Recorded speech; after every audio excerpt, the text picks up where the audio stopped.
अस्सलाम वालेकुम टॉरस, मैं हारिस अज़मी प्रोफेशनल एस्ट्रोलॉजर आपकी खिदमत में हाजिर हूँ दो बड़ी ख़बरों के साथ। ख़बरों की एक लाइन है, अब आइंदा कुछ हफ्तों तक बहुत बड़ी बड़ी पॉजिटिव, स्पेशली पॉजिटिव न्यूज़ आपकी खिदमत में मैं देता रहूँगा।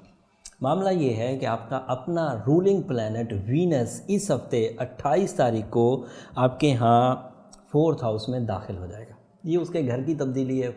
3rd हाउस में भी वो अच्छा था, बट 4th हाउस में वो बहुत अच्छा है।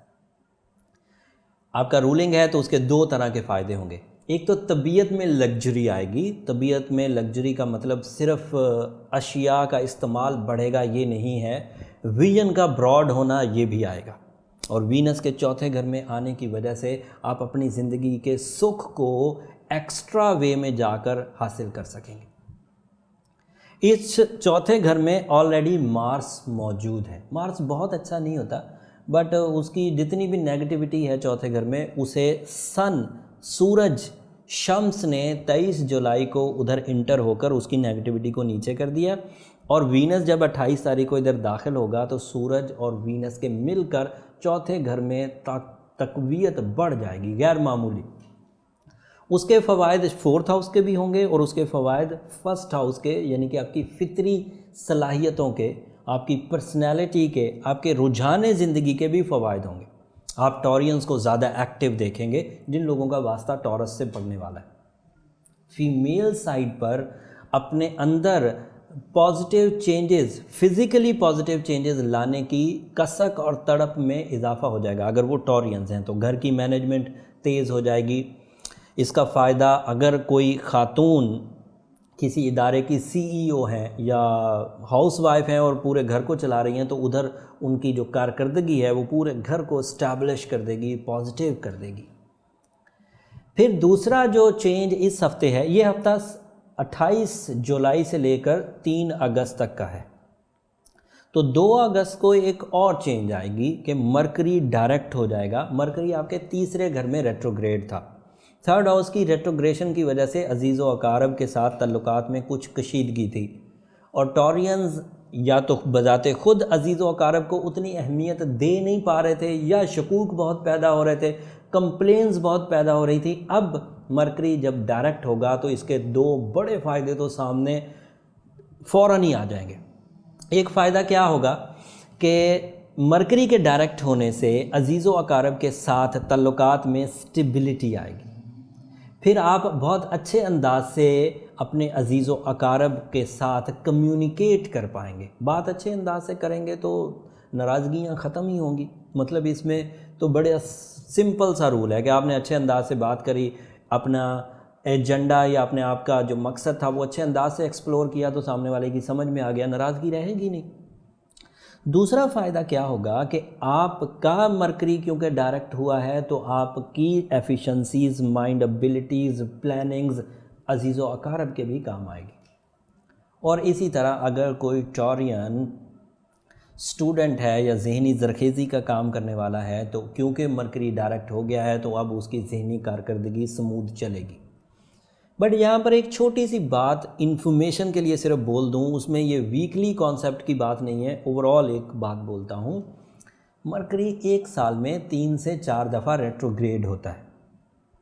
तमाम वो टॉरियंस जो इस रेट्रोग्रेशन सीज़न में, चाहे ये 30 दिन की है, अगर कुछ प्रॉब्लम महसूस करते हैं तो उन्हें इस बात का अंदाज़ा अभी कर लेना चाहिए कि इस तरह की प्रॉब्लम साल में 2-3 दफ़ा तो आएगी, 3-4 दफ़ा तो आएगी ही आएगी। अगर कोई इस प्रॉब्लम को टैकल करना जानता है, जब उसके यहाँ ट्रबल्स आती हैं, जब वो अपनी प्रेजेंटेशंस इस रेट्रोग्रेशन के बावजूद सही अंदाज से दे लेता है टॉरस, या अपनी कम्युनिकेशन कम नहीं पड़ने देता, तो देन फाइन, फिर उसे किसी ट्रीटमेंट की ज़रूरत नहीं।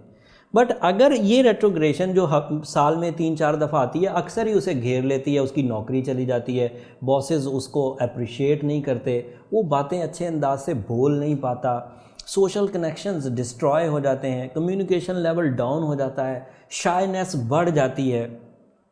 और इसी तरह से मिलती जुलती जो ट्रबल्स मरकरी की रेट्रोग्रेशन से पैदा होती है, लाइक फोकस ना रहना, जिग जैग चलना, खौफ ज़दा हो जाना, चीज़ें समझ ना आना, प्लान अच्छे ना बनना, अगर ये अक्सर ही होने लगता है तो इसका मतलब है कि आप एक ऐसे टॉरियन हैं जो सेंसिटिव हैं या वीक हैं।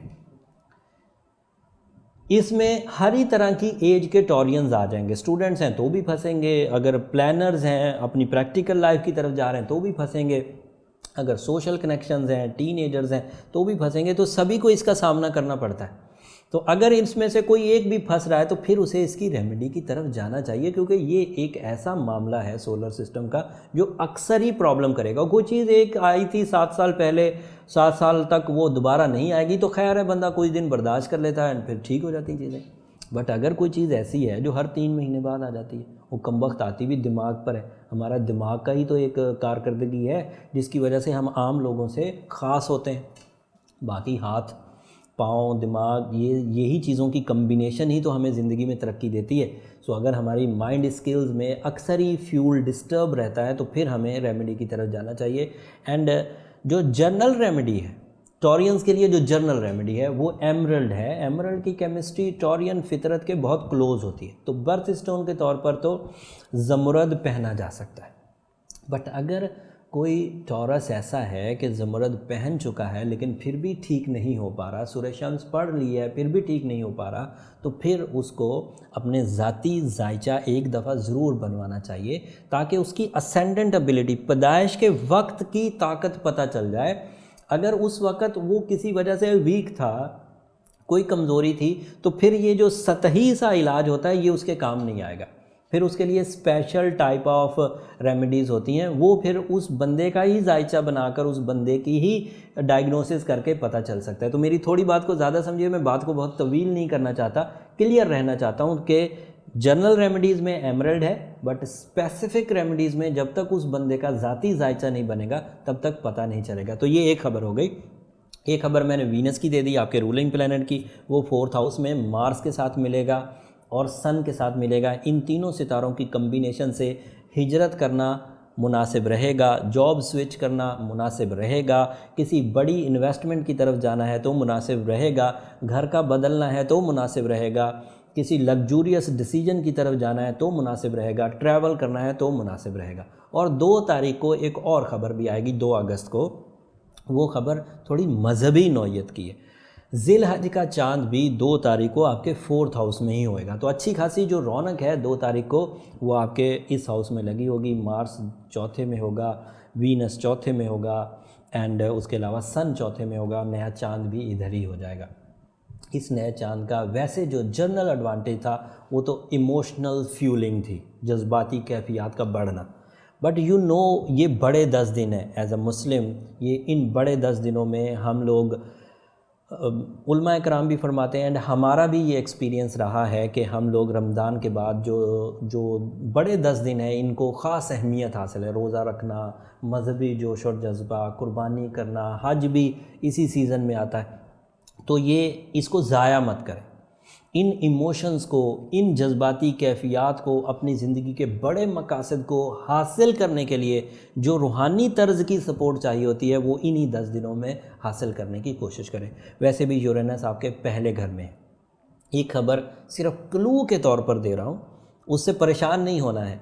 12 तारीख को जुपिटर डायरेक्ट होगा। वो एक हफ्ते के बाद आएगी खबर, लेकिन 12 तारीख को ईद भी होगी। जब वो जुपिटर डायरेक्ट होगा तो आपके यहाँ जो फैसिलिटी आपको मिली है यूरेनस की, उसने रेट्रोग्रेड होना है। जब खबरों का टाइम आएगा ज़रूर तफसील बयान करूँगा।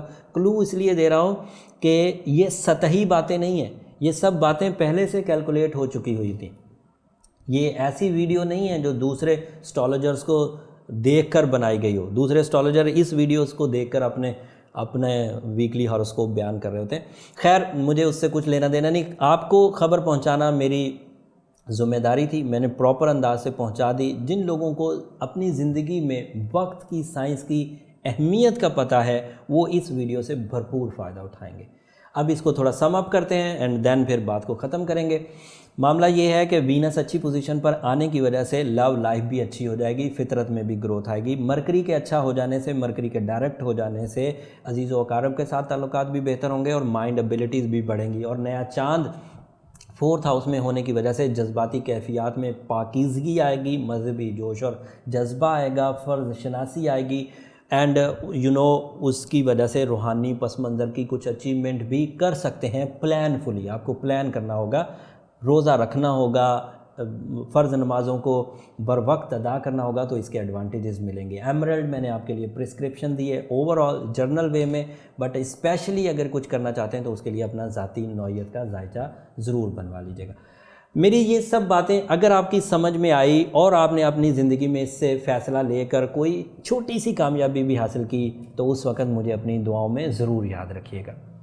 चैनल को सब्सक्राइब करते रहिए। चैनल की सब्सक्रिप्शन की वजह से हमारी हौसला अफजाई भी हो जाती है। और कमेंट में अपनी राय का इजहार ज़रूर करिए। जो दीगर टॉपिक्स आप एस्ट्रोलॉजी से मुतल्लक देखना चाहते हैं, अगर उधर बयान करेंगे तो हम कोशिश करेंगे आपकी उस तिश्नगी को भी अपने एफ़र्ट से पूरा कर सकें। अगले हफ्ते तक के लिए इजाज़त दीजिए। अल्लाह निगहबान।